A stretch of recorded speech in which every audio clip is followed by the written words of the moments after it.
Hello विद्यार्थी मित्रांनो, मी शेख अब्दुल गनी. स्वागत आहे माझ्या एजेस करिअर अकॅडमी या यूट्यूब प्लॅटफॉर्मवरती. अत्यंत महत्त्वाची माहिती मित्रांनो तुम्हाला मी आज देण्याचा प्रयत्न करणार आहे. आज माननीय शिक्षण मंत्री जे महाराष्ट्र राज्य दादाजी भुसे साहेब आहेत, त्यांना आज मालेगावमध्ये भेट झाली. त्या संदर्भामध्ये त्या भेटीमध्ये सर्वात महत्त्वाचं जे मुद्दे आहेत, OTP समस्या, महिला मिसमॅचची समस्या असेल, त्याच्यानंतर इतर जे समस्या डोमसाईलची समस्या आहे, त्याच्यानंतर आयसोलेटेड हा एक शिक्षक भरतीतला सर्वात मोठा जो चुकीचा प्रकार आहे, गैरमार्गाने जी 10वीचं मीडियम चेंज करून लागतं ते तुम्हाला सांगणारच आहे. तो मुद्दा असेल. आणि सर्वात महत्त्वाचा मुद्दा आहे मित्रांनो, SCBC EWSच्या संदर्भात निर्माण झालेली समस्या. ठीक आहे, हे सर्व मुद्दे घेऊन आज माननीय शिक्षण मंत्री साहेबांना अखिल भारतीय उर्दू शिक्षक संघ यांचे संस्थापक सरचिटणीस आणि अध्यक्ष साजिद निसार सर हे भेट घेतली सकाळी त्यांच्या घरी जाऊन. ते स्वतः मालेगावचे आहेत आणि त्या संदर्भामध्ये त्यांच्याशी सविस्तर चर्चा झाली. भविष्यात ते खूप म्हणजे शिक्षण मंत्र्यांना नेहमी आपल्या पाठपुरावा आपल्या भरती संदर्भात भेटत असतात. आज खूप पॉझिटिव्ह चर्चा झालेली मित्रांनो. त्या संदर्भात मी माहिती तुम्हाला सांगणार आहे, काय काय झालं काय नाही ते. आणि हे सर्व गोष्टी होत असताना खूप समस्या आहेत मित्रांनो. आता शेवटची तारीख 29 सोमवार, आज 28 तारीख, उद्या 29 शेवटची आहे. आणि 2 दिवस अगोदर शुक्रवारी जेव्हा मी तुम्हाला ते पत्र दिलेलं आहे त्या संदर्भात मी तुम्हाला सांगणारच आहे काय झालं. त्या ते शॉर्टमध्ये तुम्हाला सांगितलं. अजून काय काय घडल्या त्या संदर्भात मी सांगणारच आहे मित्रांनो.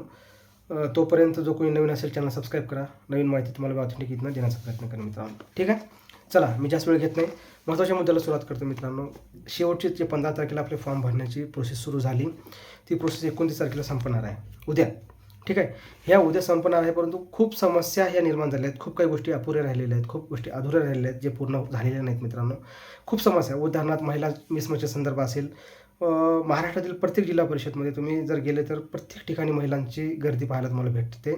कसं आहे, कारण का त्यांनीच गाईडलाईनमध्ये दिलेलं होतं की फॉर्म हे तुमच्या आधार कार्डनुसार भरावं, परंतु त्यांचे लग्नाच्या अगोदरचे सर्व डॉक्युमेंट्स त्यांच्या वडिलांच्या नावानं असल्यामुळं आपोआपच त्या मिसमॅच झालेल्या आहेत मित्रांनो डॉक्युमेंट्स. आणि प्रत्येक महिलांची समस्या झालेली आहे. पण ज्यांनी वडिलांच्याच नावानं फॉर्म भरलेला आहे ते वाचले, किंवा अनमॅरिड महिला वाचल्या. जे मॅरिड आहेत त्यांचं मिसमॅच येतच आहे. आणि त्यातल्या त्यात पुणे जिल्हा परिषदमध्ये कसं झालं, कसं की त्यांनी डॉक्युमेंट्स घेतात, 2-3 दिवसानंतर क्लिअर करतात. पण ते एवढं लोड वाढलं नाही त्यांच्यावरती, तेही विचार काय करू शकत नाहीत. तरी पण त्याच्यातून वेळात वेळ काढून माननीय शिक्षण अधिकारी प्राथमिक जे आहेत त्यांनी मला मी एक म्हणजे 15 ते 20 मिनिटामध्ये मित्रांनो त्यांनी मला निवेदन बनवून तुम्ही देऊन या म्हणे. आम्ही तर फॅक्स करतो, तुम्ही देऊन या म्हणे. या संदर्भामध्ये त्यांनी आम्ही फॅक्स निवेदन घेतलं. ते तुम्हाला मी शुक्रवारी टाकलंच होतं. ठीक आहे, त्या मुद्द्याचं मी सविस्तर येणारच आहे समोर. आणि ते निवेदन निघालं आणि शिक्षण आयुक्त कार्यालयामध्ये मी जमा केलं आहे स्वतः जाऊन, आणि परत त्यांनी फॅक्स पण पाठवला आहे आणि त्याच्यावर पॉझिटिव्ह चर्चा होईल अपेक्षा आहे. पण सर्वात महत्त्वाचे जे मुद्दे आहेत मित्रांनो, त्या दिवशी शुक्रवारी संध्याकाळी जो मुद्दा रात्री 10-10:30 जो बुलेटिन आलेला आहे, त्या बुलेटिनमध्ये SCBC EWS हा एक मुद्दा ॲड केला. ते त्यांच्या TET आणि CTTच्या परीक्षेसंदर्भामध्ये ते कुठेतरी त्या मुद्दा महत्त्वाचा होता. खूप कालपासून शुक्रवार संध्याकाळपासून मला एवढे फोन यायला लागलेत, खूप महिला ताईंचे फोन यायला लागले, खूप मुलांचे फोन यायला लागले, सर काय करायचं. ते सर्व मी तुम्हाला सविस्तर सांगणारच आहे.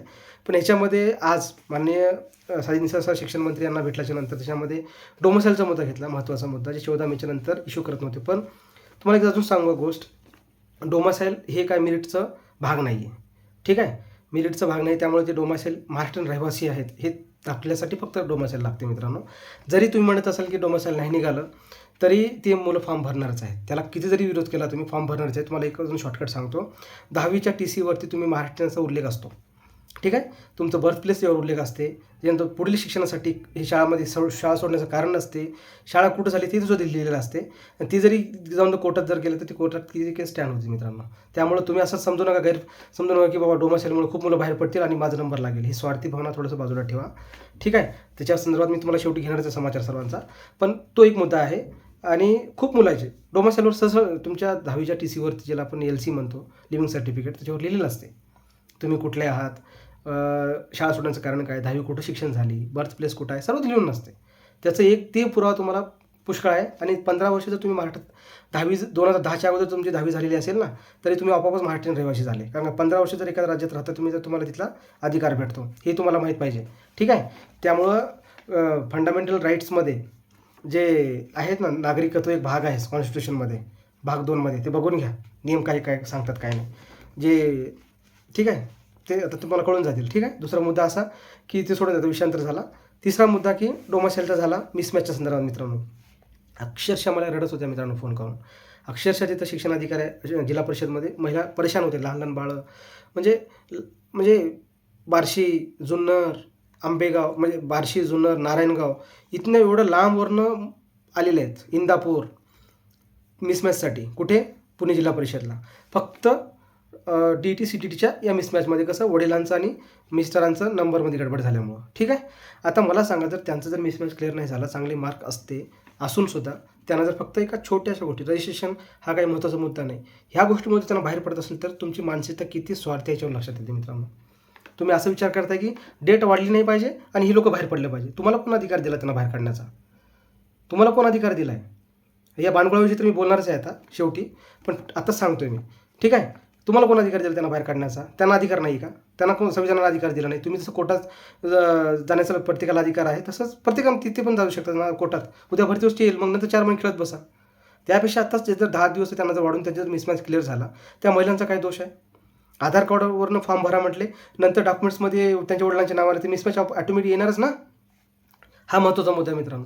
मी वैयक्तिक कोणाला टार्गेट करत नाही, पण हा मुद्दा क्लिअर सांगतो. जेन्युइन एक थोडंसं इथिक्स वापरा ना, नीतिमत्ता थोडं डोक्यात वापरा. तुम्ही डोक्यात विचार करा, नीतिमत्ता थोडंसं इथिक्स घ्या, विचार करा इथिक्स संदर्भामध्ये.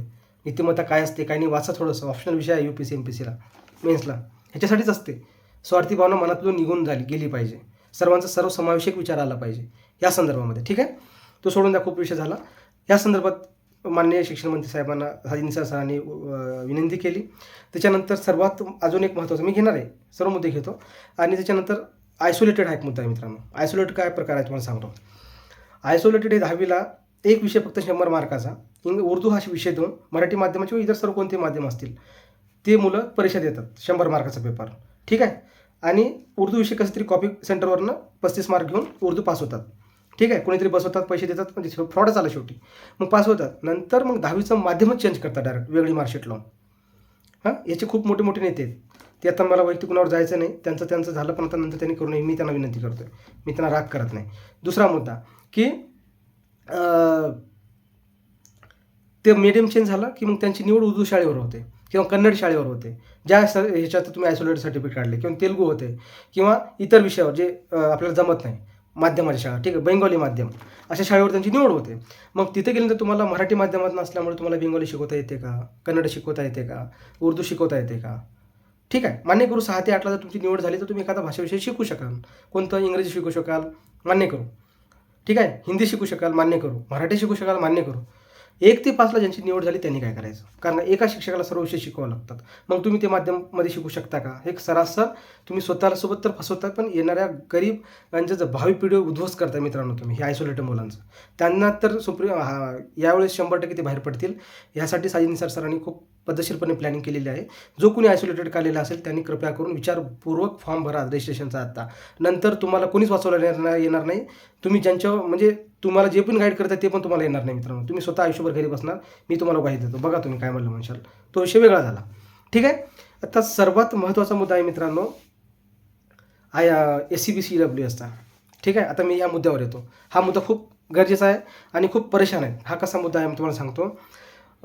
माननीय महाराष्ट्र शासन जे सरकार आहे, महाराष्ट्र शासनानं 27 फेब्रुवारी 2024ला रिझर्वेशन दिलं मराठा समाजानं SCBCमध्ये. ठीक आहे. त्या दिवशी 26 फेब्रुवारी 2024 पासून तो आरक्षण लागू झालं. ठीक आहे. मग त्याच्यानंतर तुम्ही फक्त थोडंसं समजून घ्या काय आहे ते, प्रॉब्लेम कसा आहे ते काय नाही. मग त्याच्यानंतर 15 मार्चला त्यांनी परत GR काढला 2024मध्ये. मग 26 फेब्रुवारीच्या GRमध्ये जे दुरुस्ती आहेत NCLचा आणि कास्टचा, ह्याच्यामध्ये त्यांनी बदल केला. ठीक आहे. थोडंसं चेंजेस केलं आणि 26 फेब्रुवारीचं त्यांनी रद्द केलं. ठीक आहे. आणि परत मग 28 जूनला एक GR काढला, 28 जून 2024ला. तर हे कालावधी बघा कसा, फेब्रुवारी ते जूनपर्यंत साधारणतः तुमचे किती महिने झाले? 5 महिने झाले. ठीक आहे. ह्या 5 महिन्यामध्ये मित्रांनो मग काढल्याच्या नंतर काय झालं, त्याच्यामध्ये 15 मार्चला जो GR काढला, 27 फेब्रुवारीला जो GR काढला, त्याच्यामधली त्रुटी रद्द करून परत त्याच्यात काय सांगितलं, NCL वेगळं आणि कास्ट वेगळे. जे 15 मार्चमध्ये आणि 27 फेब्रुवारीच्या GRमध्ये कास्ट आणि NCL एकत्रच होते. ठीक आहे. आणि त्यांची व्हॅलिडिटी 27ला आपोआपच वाढणार आहे. NCLची 3 वर्ष, 27, 24, 25 म्हणजे 24ला झालं, 25, 26, 27. ठीक आहे. असं ते होतं. त्याच्यानंतर मित्रांनो त्याच्यानंतर काय झालं, 28 फेब्रुवारीला जूनला ते निघाल्याच्या नंतर मग ते मागचे रद्द झाले आपोआप. आता खेळ कसा झाला सांगतो. इथं खेळ झाला. चुकीचं कसं, मुलांचा पोर कसा अन्याय झाला हे सांगतो मी तुम्हाला, ज्यांचा काही संबंध नसताना. मग फेब्रुवारीच्या वेळेस काय झालं, 26 फेब्रुवारीला जेव्हा आरक्षण लागू झालं SCBCचं, त्यावेळेस यांच्याकडे ऑलरेडी एप्रिल 2023 पासून काढलेलं जे 31 मार्च 2024पर्यंत चालू असणारं EWS होतं त्यांच्याकडे. ठीक आहे, त्यांना ते नियमात होतं. मग त्याच्यानंतर काय झालं, 26 फेब्रुवारीला जेव्हा आरक्षण लागू झालं SCBC, तेव्हा आपोआपच EWS उडालं. त्याच्यानंतर फेब्रुवारी झालं, 28 फेब्रुवारी संपला विषय. आणि मार्चचा महिना पूर्ण त्यांना लक्षातच नाही आलं नेमकं करायचं काय, कारण का अजून गाईडलाईन आलेल्या नव्हत्या. तहसीलदार साहेबांना किंवा इतरांना कास्टसाठी इश्यू करण्यासाठी SDM साहेबांना किंवा डेप्युटी कलेक्टर साहेबांना, उपजिल्हाधिकाऱ्यांना किंवा उपविभागीय अधिकाऱ्यांना, त्याला आपण जे नावानं आपण ओळखतो, त्यांना गाईडलाईन दिलेल्या नव्हत्या रिझर्वेशनच्या संदर्भामध्ये. ठीक आहे, म्हणून तो 1 मार्च महिना असाच गेला. बघा ना कसा आहे विषय. त्याच्यानंतर मग मार्च संपला की नंतर 1 एप्रिलला नवीन आरक्षण, म्हणजे 1 एप्रिलला तर नवीन वर्ष सुरू झालं, 1 एप्रिल, परंतु 15 मार्चच्या नंतर ते जवळपास 6 एप्रिलपर्यंत साधारणतः CTT 2024 जी जुलैमध्ये झाली त्याचं नोटिफिकेशन आलं होतं. त्याच्यामध्ये फॉर्म भरण्याची ड्युरेशन होती. मग त्याच्यामध्ये मुलांनी काय केलं की फॉर्म भरला, पण कास्ट EWSनं फॉर्म भरला, पण त्याच्याकडे EWS आहे, पण ते 27 फेब्रुवारीनंतर तो SCBC लागू झालं, पण EWS उडाला आपोआपच. ठीक आहे, पण केंद्रातून ते EWSमध्ये भरले. बरोबर आलं ते ना तुमच्या. मग ते आपोआपच लॅप झाल्यामुळे त्यांच्याकडे EWS अग्राह्य झालं. नंतर जेव्हा मित्रांनो 1 एप्रिलनंतर त्यांनी CTT भरली, मग EWSमधनं, कारण त्यांच्याकडे SCBC कास्टच नव्हता. बरोबर. आणि 28 जूनला जे GR आलं मित्रांनो, म्हणजे जुलैला जी परीक्षा झाली ती झाली EWSमधनं झाली. मग नियमानुसार हे कशात आले आता SCBCमध्ये आहेत. मग परीक्षा कशात दिली, EWSमधनं दिली, पण ते केंद्रात EWS आहे. हा एक तुम्हाला क्लिअर करतो मुद्दा. त्यामुळे केंद्रासाठी EWS आहे, राज्यासाठी SCBC आहे. मग करायचं काय, हा एक ग्लिच निर्माण झाला मध्ये. आणि 24 खास करून ही समस्या जुलै 2024मध्ये ज्यांनी CTT दिली. ठीक आहे, आणि त्याच्यामध्ये जे SCBCचे बिचारे मुलं आहेत, ज्यांना हे गोंधळ शासनाचा 3-4 महिन्यातला जो परत आरक्षणामध्ये झालेल्या दुरुस्त्या, म्हणजे त्या GRमध्ये आरक्षणामध्ये नाही, म्हणजे दुरुस्तीमध्ये 10% जे रिझर्वेशन दिलेलं त्याच्यामध्ये त्या दुरुस्त्यामुळं हाकनाक त्या SCBC मुलावर अन्याय झाला, त्यांचं काही संबंध नसताना. ठीक आहे, आता हा मुद्दा तुम्हाला क्लिअर करायचा होता मला. मग आता विषय काय झाला की आत्ता त्यांच्याकडं काल शुक्रवारी संध्याकाळी लेट नाईट एक पत्र निघालं. त्याच्यामध्ये असं सांगितलं की तुम्ही ज्या प्रवर्गातनं CTT भरली त्यावेळेस तुमच्याकडे CTT पाहिजे, म्हणजे हे EWS किंवा SCBC पाहिजे. आता त्यावेळेस असं काय असते, CTTमध्ये किंवा फॉर्म भरत असताना तिथं फक्त आपल्याकडं कास्ट आहे का नाही एवढंच उल्लेख असतो, नंबर टाकायचं नसते. त्यामुळे खूप मुलांनी त्यावेळेस नसताना सुद्धा यस केलं, कारण का वेळच नव्हता, गाईडलाईन नव्हती. मग त्यांनी यस केलं. मग त्या चुका कोणाची, आता शासनाची चुकी का मुलांची चुकी? पण फॉर्म तर जुलै CTT भरला गेला. त्यावेळेस त्यांच्याकडे डॉक्युमेंट्स नाही आहे, मग करायचं काय? हा समस्या निर्माण झाली मित्रांनो. हे कुठेतरी नियमाला धरून नाही असं मला सांगायचं होतं. हा एक फरक आहे SCBCच्या मुलांमुळे. इनडायरेक्टली जुलै 2024ला ज्यांनी CTT दिली, SCBC आपले बांधव आहेत, त्यांच्यावर सरळ हा कुठेतरी मुद्दा वेगळा वाटला मला.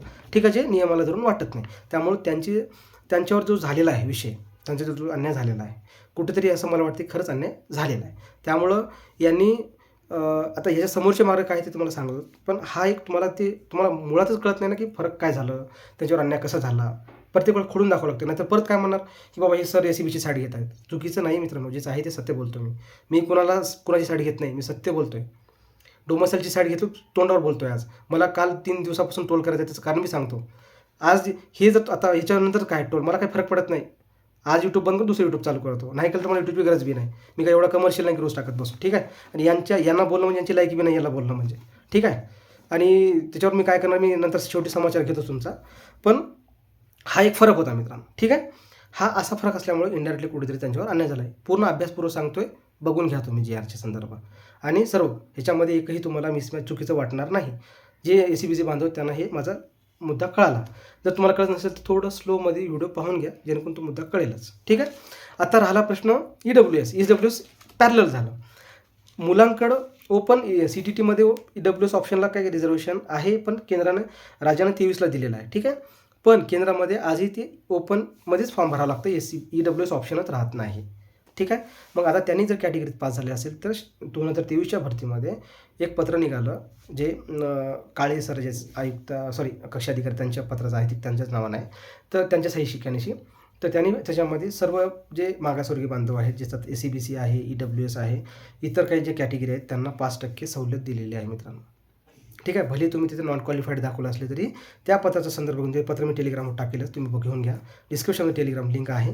ठीक आहे. आणि आज माननीय साजिद निसार सरांनी जी मागणी केलेली आहे त्याचं पण पत्र तुम्हाला टेलिग्रामवर टाकणार आहे, ते डिस्क्रिप्शनमध्ये आहे, ते बघून घ्या, तुम्ही डाउनलोड करा. ठीक आहे. आणि राहिला प्रश्न आता असे हे जे मिसमॅच झाले मित्रांनो, म्हणजे मिसमॅच म्हणजे असं जे चुकीचं झालं आहे, कुठंतरी असं वाटतं की मला हे अन्याय झाले त्यांच्यावर. ठीक आहे. त्या संदर्भामध्ये मित्रांनो मी तुम्हाला एक शब्द देतो की ह्या तुमच्या ज्या मुवमेंटमध्ये मी तुमच्यासोबत आहे, त्यामुळे काळजी करण्याचं कारण काय, मी जसं डोमेसाईल म्हटलं, बाकी महिलांच्या संदर्भात म्हटलं, तसं तुमच्या संदर्भात पण हेच म्हणतो आहे मी. ठीक आहे. आला नियम. फक्त त्यावेळेस डॉक्युमेंट्स कसे असले पाहिजे, कशा नाही पाहिजे, तुम्हाला अभ्यास केलेला आहे ते त्यांना ते माहितीच आहे.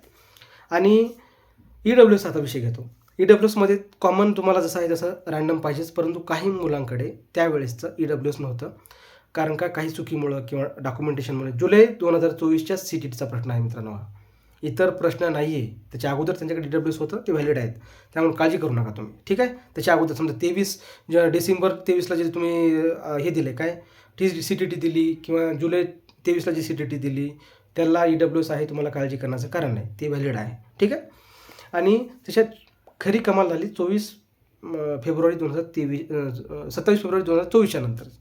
खरं तिथं थोडंसं प्रॉब्लेम झाला. हा असा प्रॉब्लेम आहे. ठीक आहे. भले तुम्ही SEBC जे बांधव आहेत त्यांना एक सांगतोय की 2023च्या अगोदर तुमच्याकडे जर EWS असेल तर तुम्ही पात्र आहात, कारण का त्यावेळेस तुमच्याकडे EWSच होतं आणि तुम्ही EWSमधनंच हे केले, काय केले, काय म्हणतो आपण त्याला, अप्लाय केले, त्यामुळे तुम्ही एलिजिबल आहात. आता अजून एक प्रश्न असा झाला की काही मुलांकडे EWS 4 वर्ष अगोदरचं नाही आहे, हरवलं आहे. तुम्हाला अजून एक मधले क्लू सांगतो. ज्यांनी CTTचा फॉर्म भरला आहे, TETमध्ये तुम्हाला तिथं कास्ट नंबर टाकायचा होता. ठीक आहे. ते कास्ट नंबर तुम्ही तिथनं उचला, सेतू केंद्रामध्ये जा, त्या सेतू केंद्रामधनं त्या कास्टचा डुप्लिकेट तुम्ही म्हणजे त्याचं रिप्रिंट घेऊ शकता तिथं त्यांच्या सेतूच्या सही शिक्क्यानेशी. ते जरी तिथं भेटलं नसेल तर तुम्ही तहसील कार्यालयामध्ये तो नंबर घेऊन जा, त्याचं तुम्हाला डुप्लिकेट भेटून जाईल. हे तुम्हाला मधले एक मार्ग सांगितलं. त्यामुळे तुम्ही एवढं पॅनिक होणार की सर आमच्याकडे तो EWS नाही, तो हरवला आहे. ठीक आहे. तुम्ही काळजी करू नका मित्रांनो, त्याचे दुय्यम प्रत तुम्हाला भेटून जाते. ठीक आहे. हे मला हे सांगायचं होतं. आता येतो मूळ मुद्द्याकडे मित्रांनो, जे शुक्रवारी मी तुम्हाला सांगतोय, जे महिला ह्याच्यामध्ये काय म्हणतो आपण त्याला, जिल्हा परिषदमध्ये हे करत असताना, आता अजून एक मुद्दा महत्त्वाचा घेतो. हे करत असताना मित्रांनो साजिद निसार सरांनी हा सर्व मुद्दा शिक्षण मंत्र्यांच्या कानावर टाकले. ठीक आहे. शिक्षण मंत्र्यांना त्यांनी निवेदन दिलं. हे निवेदनामध्ये मित्रांनो खूप त्यांनी विनंती केली आणि ते जवळपास त्यांच्या बंगल्यावर जवळपास 2 ते 3 तास त्यांच्या बंगल्यावर होते मित्रांनो, हे सर्व समस्या घेऊन जाण्यासाठी. ठीक आहे. ते सर्व समावेशक भूमिका घेतात. EWS असेल, SEBC असेल किंवा इतर ज्या समस्या झाल्यात त्या संदर्भामध्ये. ह्याच्यामध्ये समीर रजा सर आहेत, जे त्यांच्या संघटनेमध्ये आहेत, स्वतः ज्युनियर कॉलेजवर ते प्राध्यापक म्हणून आहेत, त्यांचं सिलेक्शन झालेलं आहे. म्हणजे हे खूप चांगले लोक आहेत मित्रांनो, जे काम करतात. त्यांना काही नाही, निस्वार्थ भावना आहे. ठीक आहे. हे काम करतात. त्यामुळे मी त्यांचे एकदा खरंच या YouTube प्लॅटफॉर्मवर धन्यवाद व्यक्त करतो की हा सर्व आपल्या सामान्य मुलांच्या समस्या आहे शिक्षण मंत्र्यापर्यंत नेण्यामध्ये महत्त्वाची भूमिका ते बजावत आहेत. ठीक आहे. कारण का आज सध्या ह्या जमान्यामध्ये कुणाकडेच वेळ नाही कुणाच्या प्रामाणिकपणाने मत घेण्यासाठी मित्रांनो. प्रत्येकजण स्वार्थी झालेला आहे. एवढे स्वार्थी झालेले की आपल्याच बांधवाला तुम्ही रजिस्ट्रेशनमध्ये बाहेर काढण्यासाठी टपून बसलेला आहे. विचार करा किती स्वार्थी असतात. हे शिक्षक होण्याच्या लायकीचे आहेत का, मला कधी प्रश्न पडतो. ठीक आहे. अखिल भारतीय उर्दू शिक्षक संघ जो आहे खूप चांगलं काम करतो, त्यामुळे त्यांचे मी एकदा आभार व्यक्त करतो साजिद निसार सरांचे. हे मला सांगायचं होतं. आता येतो मूळ मुद्द्याकडं, जी शुक्रवारी झालेली घटना. शुक्रवारी झेडपीमध्ये स्वतः शिक्षण अधिकाऱ्यांकडनं विनंती करून ते पत्र काढायला लावलं. ते पत्र स्वतः आयुक्त कार्यालयामध्ये गेलं आणि खूप चांगले शिक्षण अधिकारी आहेत बिचारे, जे खालच्या सर्व महिला आपल्या भगिनींच्या समस्या पाहून स्वतः शिक्षण अधिकारी पत्र काढायला लावलं क्लर्कला सांगून. ठीक आहे. त्याच्यामध्ये संदर्भ माननीय आपले संदीप कांबळे सर आहेत, त्यांचं निवेदन आहे. त्या निवेदनाच्या सर्व कॉपी त्यांनी ॲज इट इज पेस्ट केली आणि सर्व माहिती त्यांनी दिली. आता मला एक सांगा, तुम्ही मला ट्रोल करताय, मला सांगताय, माझं लिंक शेअर करताय, याचं हे करा ते करा, मला काय फरक पडणार आहे का? हां. आता तुम्हाला सांगतो, हेच जे मुलं दुसऱ्या बांधवांना सांगतो मित्रांनो, उद्याचं डेट नाही वाढली ना तर सर्व हे तुमचे दुश्मन आहेत. SEBCचा जो सर्वात मोठा मुद्दा आहे, EWSचा सर्वात मोठा मुद्दा आहे, महिलांचा मिसमॅच मुद्दा आहे. म्हणजे सर्व लोकांना बाहेर काढून तुम्हाला लागायचं आहे का इथं? म्हणजे तुम्ही SEBCला बाहेर काढणार, तुम्ही EWSला बाहेर काढणार, तुम्ही सर्व महिलांना बाहेर काढणार. ठीक आहे. ज्यांचं डोमसाईल नाही त्यांना बाहेर काढणार. मग लागणार तुम्हीच. तुमच्या बापाची जागीर आहे का? हां. तुमची जागीर आहे का? की तुम्ही काय तुम्ही कोण होते त्यांना बाहेर काढणारे? तुम्ही कोण होते बाहेर काढणारे? तुम्हाला कोणी अधिकार दिला आहे? आणि हे जर लोक परत जर कोर्टात गेले तर तुम्ही काय करणार आहात? हां. परत 2 महिने वाढणार, तेव्हा तुम्ही काय करणार आहात? तुम्ही आम्हाला ब्लेम करताय. करा ना, ब्लेम करा, काही हरकत नाही. चुकीची मागणी तर ब्लेम करा तुम्ही. हां, आणि तुम्हाला अजून एक सांगतो आता. ठीक आहे, मी एवढं सांगायची हे नाही आहे. निवेदन कोणाचं? संदीप कांबळे सरांचं. मागणी कोणी केली? संदीप कांबळे सरांनी. निवेदन कोण दिलं आहे? मी. बोला ना संदीप कांबळे सरांना. तुम्हाला तुमच्यात दम असेल तर बोला त्यांना. तुमच्यात दम नाही त्यांना बोलण्याचं. हां, तुम्ही मला बोलताय आणि मला काही फरक पडत नाही. कारण मी ह्या महिलांसाठी, मी ह्या सर्व मिसमॅच झालेल्या मुलांसाठी, मी डोमासाईलमुळे जे अन्याय झाले त्या मुलांसाठी, मी SC-BC EWS ज्या मुलं जे ह्या चुकीमुळे बाहेर पडतात त्यांच्यासाठी जर मी हा आवाज उठवणार असेल तर मी 100% 1000 वेळेस टोल व्हायला तयार आहे मित्रांनो. मी या व्हिडिओच्या माध्यमातून तुम्हाला सांगतोय. मला काही गरज पडत नाही. मला स्वतःला लागायचं आहे. मी कोणत्या संघटनेवाला नाही, मी कोणत्या संघटनेला बांधील पण नाही. मला अजून एक सांगतो. पण एक माणुसकीच्या नात्याने मी सर्वांसोबत काम करतोय. मला कुणाचीच गरज नाही. आणि तुम्ही फक्त लक्षात असू द्या, जे रेग्युलर मुलं आहेत त्यांना सांगतोय, तुम्ही ज्यांचं मिसमॅच झाले, ज्यांना समस्या आलेत त्यांना सांगतोय मित्रांनो, की हे लोक ओळखा तुम्ही. हे लोक ओळखा, हे कोण आहेत जे एवढं स्वार्थी भावनेपोटी तुम्हाला फक्त क्षुल्लक रजिस्ट्रेशनमधून बाहेर काढण्यासाठी टपून बसलेले आहेत. त्यांचा काही भरतीशी संबंध नाही किंवा एकतर जास्त मार्क पडलेले आहेत. त्यांना लवकर लागायचं आहे. जसे की आता बोहल्यावर बसणारच आहेत जाऊन ते आता. ठीक आहे. आणि तुम्हाला अजून एक सांगतो, इथं कोणी अपीलला संधी दिली, कोणी चुकीचे पत्र दिले, सर्वांचे पत्र माझ्याकडे RTI थ्रू आलेले आहेत. जास्त जर फडफड करायला लागले तुम्ही तर तुमचं डिजिटल बोर्डवरनं सर्वांचं जाहीरपणे तुमचं व्हिडिओ टाकून सर्व मी माहिती देणार आहे. नंतर मला सांगायचं नाही की गणेश सर तुम्ही असं का केलं. मी तुम्हाला आज हे वॉर्निंग देतो, ह्याच्यानंतर मी वॉर्निंग देणार नाही. ठीक आहे. तुम्हाला जे करायचं ते करा, टोल करा, रिपोर्ट मारा, काय करायचं करा, मला काही फरक पडत नाही. फक्त मी सामान्य मुलांसाठी लढतोय. मला स्वतःला लागायचं आहे, त्यांना लागण्यासाठी मी बांधील आहे. तुम्हाला बांधील नाही आणि तुमची लायकी बी नाही की तुमच्याविषयी मी बोललं पाहिजे.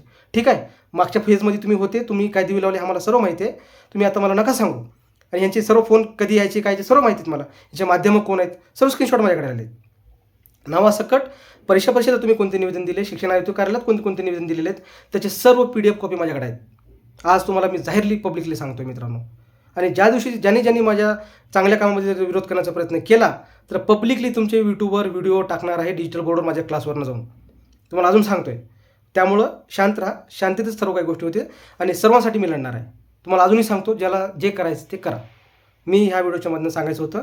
आणि सर्वात आता मला काही हे नाही आहे. आणि सर्वात महत्त्वाचा मुद्दा की सर्व जे बांधव आहेत, जे महिला असतील, अजून पब्लिकली बोलतो आज, महिला बांधव आहेत, EWSच्या संदर्भात असेल, SC-BCच्या संदर्भात असेल, डोमासाईलच्या संदर्भात असेल, मिसमॅच असेल, OTPचं असेल, या सर्वासाठी मी काम करणार आहे. तुम्हाला जे करायचं ते करा मित्रांनो. आणि कोणी नवीन असेल, व्हिडिओ आवडला असेल तर लाईक करा, नाही आवडलं तर रिपोर्ट मारा, काही मला फरक पडत नाही. आणि हे ज्या आज पद्धतीने जे शिक्षण मंत्र्यांना भेटल्याच्या नंतर जे आपण पॉझिटिव्ह मागण्या केलेल्या आहेत, माननीय साजिद निसार सरांनी आपल्या मागण्या विनंतीपूर्वक विचार करून त्यांना मांडलेले, त्यामुळे मी खरंच त्यांचे आभार व्यक्त करतो. समीर रजा सरांचे आभार व्यक्त करतो, जे स्वतः चांगलं काम करतात ह्या उर्दू संघटनेसाठी, उर्दू मित्रांनो.